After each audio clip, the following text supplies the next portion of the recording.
Hello my dear students and welcome to online class. Today our session is about the narrative essay. What do I mean by narrative essay? Let's start. A narrative, as we have mentioned before, it's a story that has a specific point. In the narrative essay, there are some tips or some points that should be included.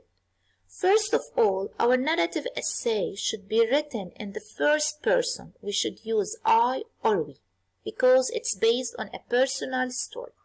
In some cases, it can be written by third person if I'm talking about somebody else. It should have specific sensory details.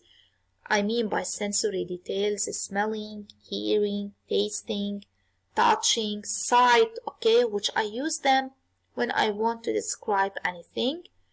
Also, it should develop in chronological order. I mean by at the time order, the events should be organized well according to their duration of time.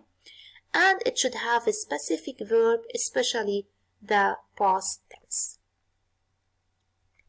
What else should I have in the narrative essay? Of course, I should have the narrative elements. What do I mean by narrative elements? I mean by them the plot, which from where it started the problem. Then I have the rising actions, the characters, problem, climax. Climax, it means the highest action in which the situation becomes serious. Often uses dialogue. What should I have in the beginning of the story? In any beginning of the story, I should introduce the characters first. After the characters, I should have the setting, the time, and the place. Okay? Then I should mention the main problem. What's my plot? The main problem. This is in the beginning. In the middle, as you notice here in the chart, I have beginning, as I mentioned in the beginning, we have the character setting and the mini problem and plot.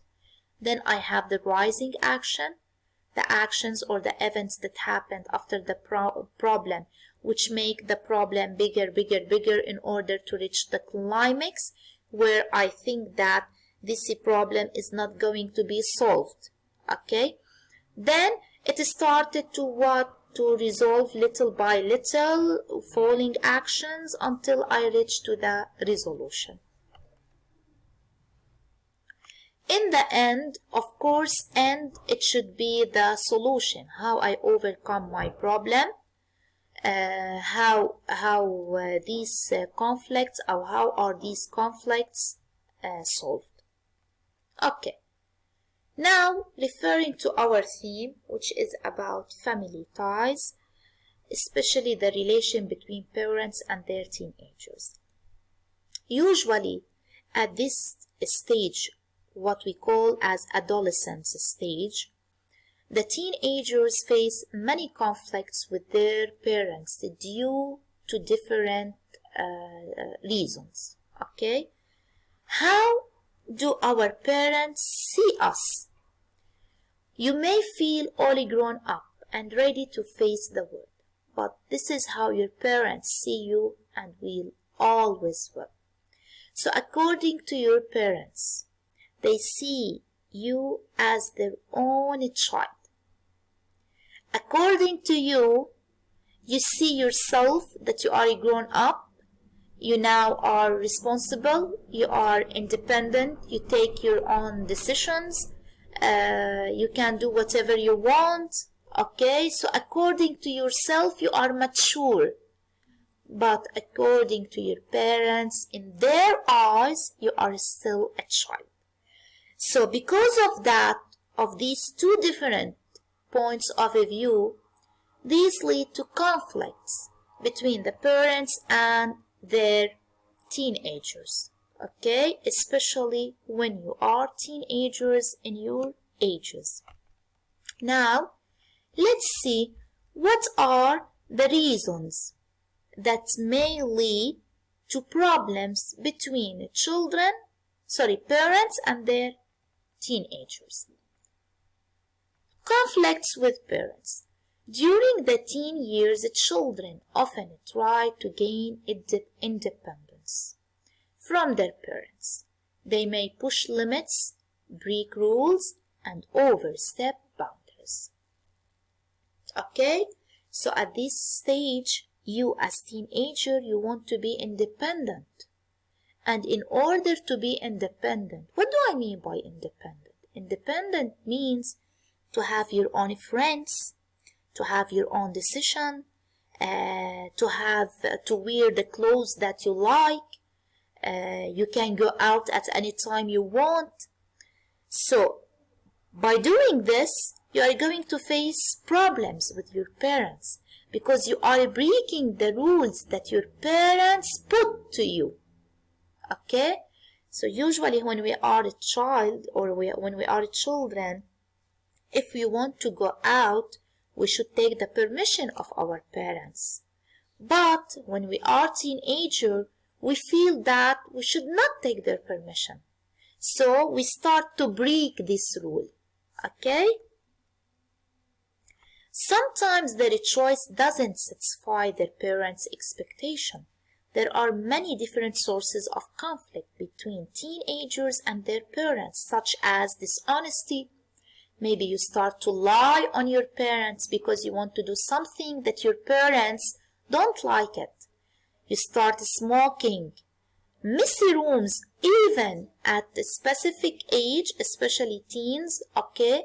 You left or you leave your room as a messy, not clean, and regrets. You regrets at school, okay? Also, during your stage as teens, you face psychological problems. So at that period, your body goes or undergoes a lot of changes.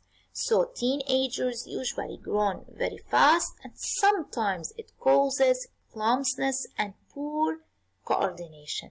In some cases you feel that you are not active, you are lazy, you don't want, for example, to study, you don't want to go to a specific place. So these are psychological problems. For teenagers, nearly everything becomes a tragedy. Love, friendship, conflicts, misunderstanding between them and parents. Also, other problems that you have, okay, the problem of youth in money, that they just do not have enough pocket money. Therefore, teenagers start to ask their parents if not to go to work or steal. Okay, so in your stage, you need more money in order to buy whatever you want. Okay, so if your parents can't afford you with any sum of money that you need, maybe you start to steal, okay, or to take money from their pockets without their permission. So also this situation leads to have a conflict between you and your parents. Another serious problem is the computer addiction.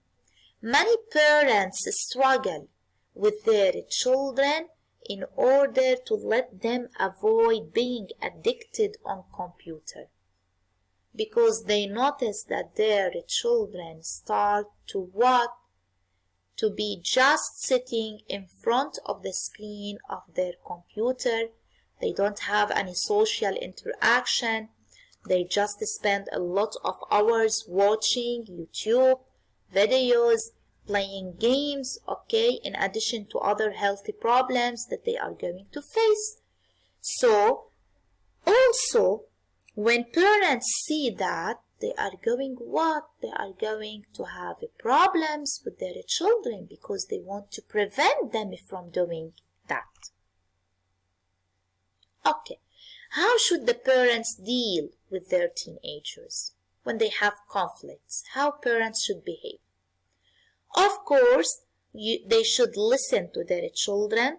They should learn how to say forgive and I love you. Also, the communication should be quality, direct, and effect, not by shouting. Parents should be good listeners, should be friendly, should be honest, respectful, and caring. Now, you are going to study the following prompt. When people who live under the same roof belong to different ages, and here I mean by them parent and the children, it's normal then to have conflicts and frictions. Conflicts and frictions, it means problems. Based on the above statement, what do I need you from here? Narrate. When I say narrate, it means to tell a story and state a conflict, a problem you had with your parents. As you develop your essay, explain the cause that led to the problem and then tell how you could manage to settle the problem down. And you are going in your body paragraph to tell me why did you have a conflict with your parents, the cause of this conflict. Maybe you are addicted on computer. Maybe you want to go out and your parents didn't give you permission. Maybe you steal money from them. Maybe you didn't study well. Okay, so choose any conflict that you want and tell me how you could manage to settle that problem, how you solve it. Of course, at first you are going to fill this narrative, a chart, the title, character, setting, problem, event, solution. Okay, teacher? And don't forget to use the past tense in narrating your story.